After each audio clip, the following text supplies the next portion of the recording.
Hello everyone, welcome to day 3 of confidence intervals. Our warm-up here is in Canvas. You can print or download it and work it out. It's a review from last class where we did confidence intervals for a proportion, and then our plan for today is to do confidence intervals for the difference in proportions. So hopefully it will all make sense. Go ahead and give this warm-up a try, and then pause the video to try it, unpause to check the answer. All right, so here are the answers. Hopefully you guys got all of these.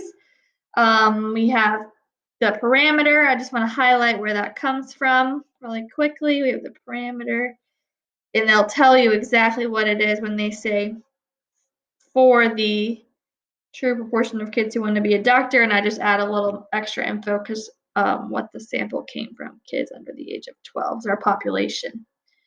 We have our 3 conditions, random, 10%, and large counts. Remember, the large counts condition is the successes and failures. So if I had 55 of the 1,000 that want to be a doctor, that means 945 don't. We could do our n times p hat to get those same numbers. For the critical value, if you forgot how to find it, remember we can use the calculator. So I'll just pull that up really quickly. That is second vars 3, and in this case the area to the left, if it's 98%, would be, so you take 98%, there's 2% left over in the tails, so the left tail would be 1% as a decimal. This calculator method will get us a negative answer all the time, and so we write it as a positive. So you could do absolute value of the answer from the calculator. You're welcome to continue using table A, but this is a much faster method, and sometimes eventually you'll end up memorizing them. And then we have our formula. I'll just write it down one more time. It's p hat plus or minus z star times square root p hat 1 minus p hat over n.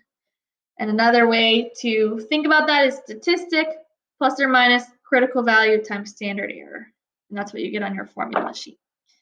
And then we have our interpretation that we've been doing the past couple of days. We're 98% confident the interval from blank to blank captures the true blank. So just fill that template in, and that's what we have for letter D. We're going to be doing the same process today, but with 2 populations. So we've already learned sampling distributions for the difference of 2 proportions. This will be a really similar idea. So what we want to test is what's the difference between the proportion of times a Hershey's Kiss lands on its base when you toss it like a die, and a Reese's Cup lands on its base when you toss it like the die. And we're going to say the base of a Reese's Cup is the small circle. So we're going to say smaller circle so that we define that there. And then can we estimate the true difference in the proportions? So that's obviously something we don't know about right now. I don't know anything about Hershey's landing on their base or Reese's. It's not a coin, it's not 50-50. So we have to use an interval to try and estimate this difference, and there's a few steps that we want to follow to get there first. So if we're in class, then you should have a Hershey's Kiss and a Reese's Cup. You're going to toss the candies 50 times each and record the proportion of times it lands on its base. So you just want to keep a tally. So take the Hershey's Kiss, roll it like a die, record. You can do a check for base and an X for no base. And you just want to keep track till you get 50 checks and X's. And then you want to divide the number of checks by 50. Same thing for the Reese's. So it might take a minute, and you can go ahead and do that. If you'd like to pause, you can. And if you are not in class and you don't have any Reese's or Hershey's at home, I'm so sorry that I couldn't send any to your house. Wish I could. But what we're going to say is that we tossed the Hershey's 50 times, and we got 20 Hershey's landing on their base, which is a 40% base rate. And we also tossed the Reese's 50 times, and we'll say that we got 22 on their base, which is 0.44. So then go ahead and do the difference between those. That's going to be 0.4 minus 0.44. and we get negative 0.04. It's okay to have a negative. Remember, that just means that it happened more frequently for Reese's than for Hershey's, so at a higher proportion. And then we'll go ahead and do number 2 together just because these always get a little tricky, especially with one like this. So the population for the Hershey's, and we have Hershey's and Reese's, but what did we do to them? Sometimes it's easier to start with the samples. So I'm going to write samples first. I'm going to say 50 tosses of Reese's and Hershey's, or of Hershey's and Reese's, which makes the population's all tosses of each candy. So sometimes with samples, it's easier to identify the sample since you see a sample size right here. And then you can just replace that number with the word all for the population. The parameter is the true so it'll be P of Hershey's minus P of Reese's, and it'll be the true difference. This is just like we did with sampling distributions in proportions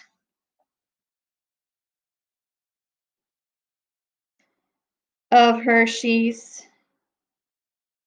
and Reese's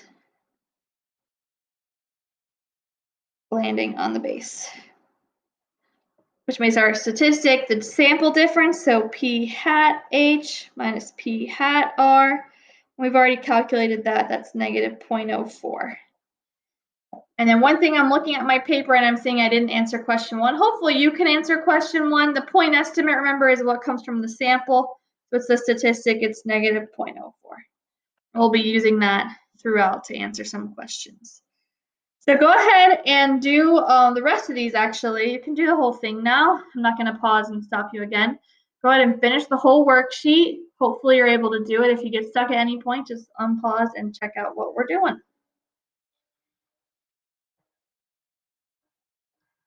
All right, so here are some of the answers. We already filled this in earlier, the top part, so I'm just going to take some notes on it. Remember, your point estimate is the statistic, so I'm just going to write that next to it because we're going to use those words interchangeably. We already have, but I want to remind you of that. And then in this case, the point estimate in the true difference in proportions is going to be P hat 1 minus P hat 2, whatever the 1 and the 2 represent. And our parameter is P1 minus P2. No hats. Same thing as last time, we're just going to go ahead and identify some conditions. And we actually have the same exact conditions. It's just that we have 2 samples. So we have to check these 3 conditions we learned last class for each sample. So I'm going to write the notes again here. We have the random condition. It's important so that we have an unbiased estimator for each population. And we have a representative sample. And then we have our formula for standard deviation that we usually check the 10% condition with. So that's our second condition. In this case, we didn't use the 10% because we were flipping these Reese's, and we could do it with replacement over and over, and there's an infinite number of times we could flip. Another thing that we have as well is that the samples are independent of each other because we're using those formulas from our old sampling distribution. So I'm going to write samples, independent random samples. And that'll be in addition to condition number 1. You need to just make it clear that the samples came from 2 different places. So I'm going to add number 1 right there, and that they weren't part of each other. They weren't in one group. Okay, so because we didn't know P1 or P2 in number 4, we had to use the estimates that we got from P hat H and P hat R.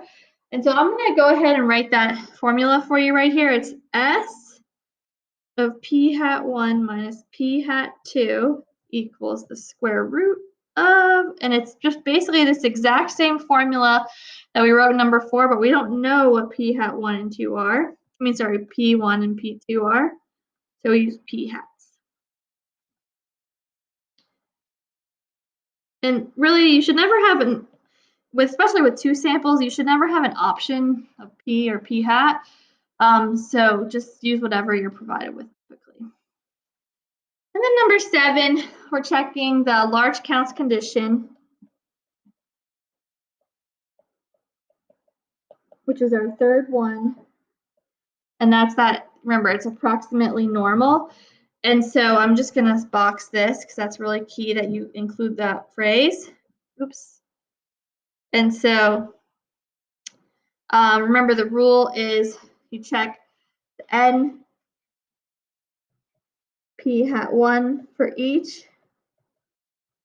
Oops, let's do N1 times 1 minus P hat 1. And then do N2 P hat 2. And N2 times 1 minus P hat 2. But it could always be the successes and failures are at least 10 for each sample. So if I didn't do that math, I could have just used 20.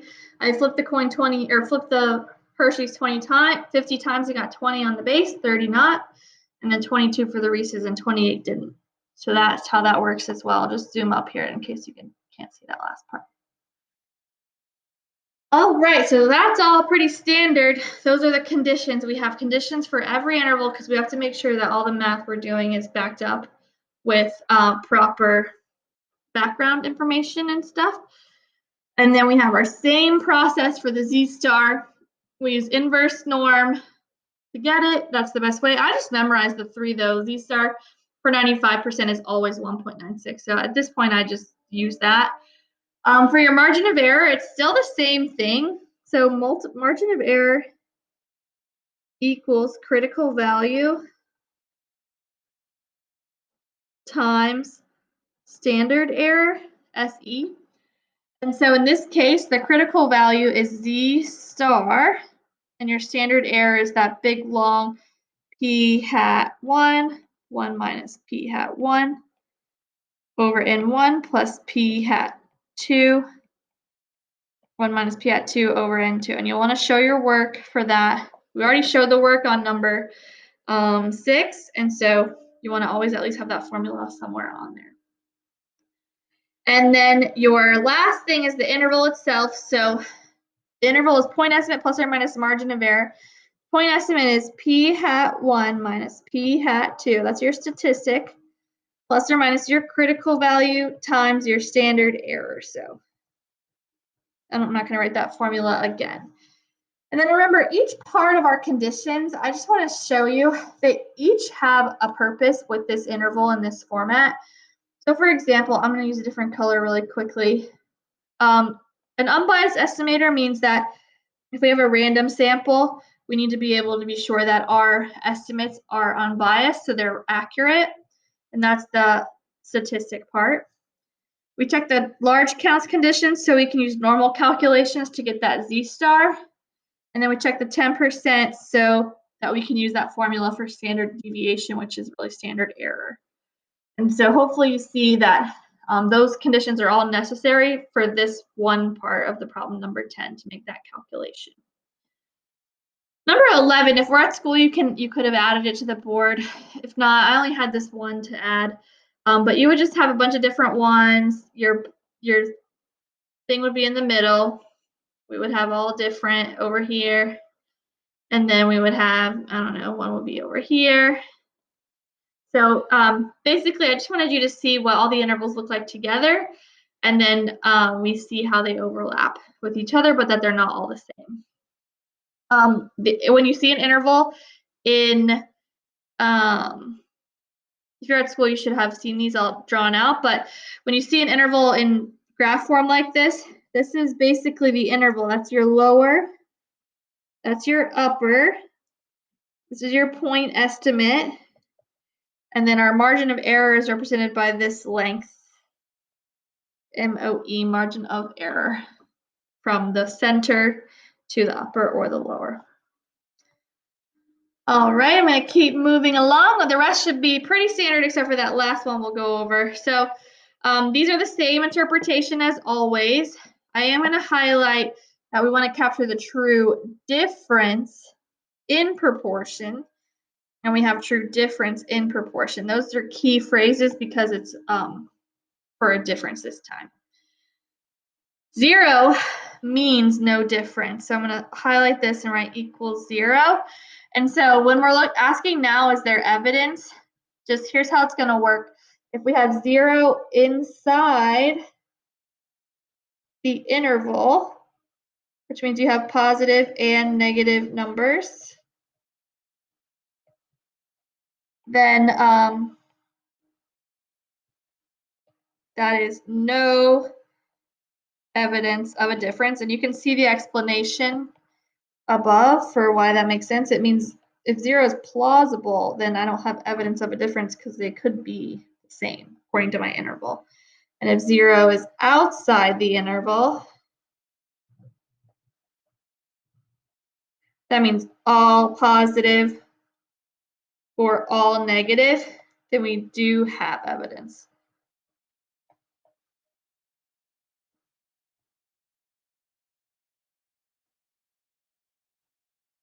That means that it's not plausible that there's no difference, so there is evidence of a difference. Yeah. Okay, so I am going to move it on to the notes where you can copy all of this down and then try to check your understanding.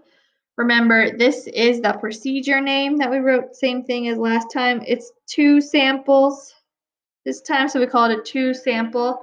We use a Z for our critical value. We're calculating an interval, and then this is our parameter difference in population proportions.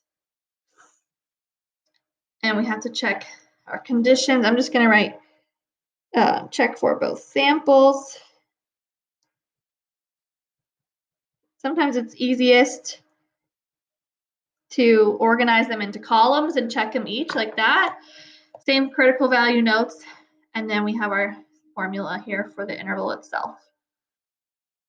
So pause, try to check your understanding, and come back to this video for the answers.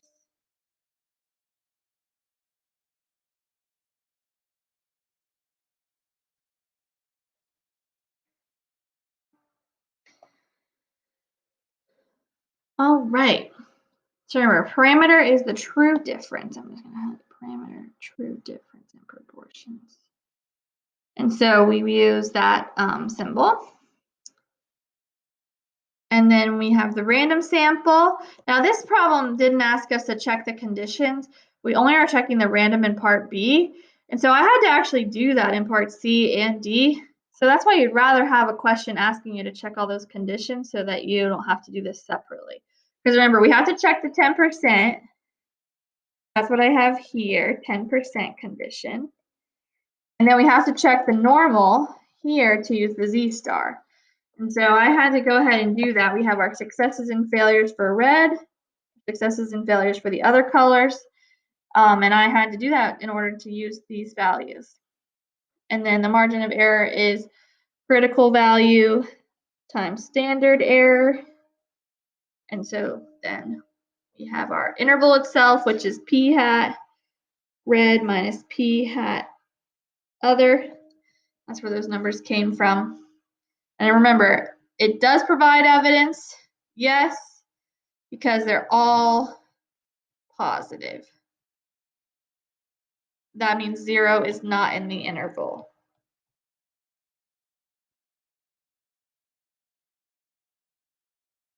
Now we're not proving it, it just provides evidence. We have convincing evidence, it's not a guarantee. So I hope that made sense. And if you need extra practice, just let your teacher know. Watch some videos in AP Classroom and have a great day. See you next time.